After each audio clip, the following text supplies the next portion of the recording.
why are we so sick? And, internationally, like it's not just here in England, like why are we so unwell? Like never before in human history have we had more choice, more wealth, more access to clean water, to foods and so forth. Our quality of life, in all fairness, for most of us in the Western world anyway, is just so good. Like you can just turn the tap on and have clean water, not worry about catching an illness. If you put the clocks back to 100 years ago, about 100 years ago, the commonest cause of death was infectious diseases. And then, Allah gave insan tawfiq to figure out antibiotics and vaccinations and antifungals and so forth, antimicrobials. And, the death rates from infectious diseases just plummeted. Now, the commonest cause, of death in the Western world is cardiovascular disease. And there's a link, we have to be open about this. There's a link with our lifestyle. So our quality of life is so good, but when we've never been so unwell. I mean, I guarantee everybody here knows somebody who is unwell and on at least 3 or 4 tablets. You see, so this is a question we have to ask. Like, why are we so unwell? Why are we so sick?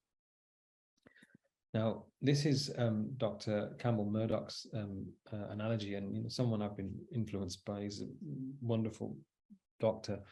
Look at his work about metabolic health. I encourage all of you to. He gives the example of this car. Like if you were if this was your car and you had to wake up every morning and drive that darn thing to work, like, Yanni, how would you feel? How would you feel driving this thing? You wouldn't feel excited. You wouldn't feel happy. You wouldn't feel energized. You wouldn't feel anything. You'd be like, goodness, I've got to get into that banger to go to work, right? And then he says, well, what if you had one of these babies? Like, how would you feel? You'd be, some of your faces have lit up already. You'd be like, yes, let's go, baby. You'd feel absolutely energized to get into this thing and go to work and drive around and so forth, right? But the example he gives is that, look, it's all about your engine. It's all about your car. What's your car? What's your engine? It's your body.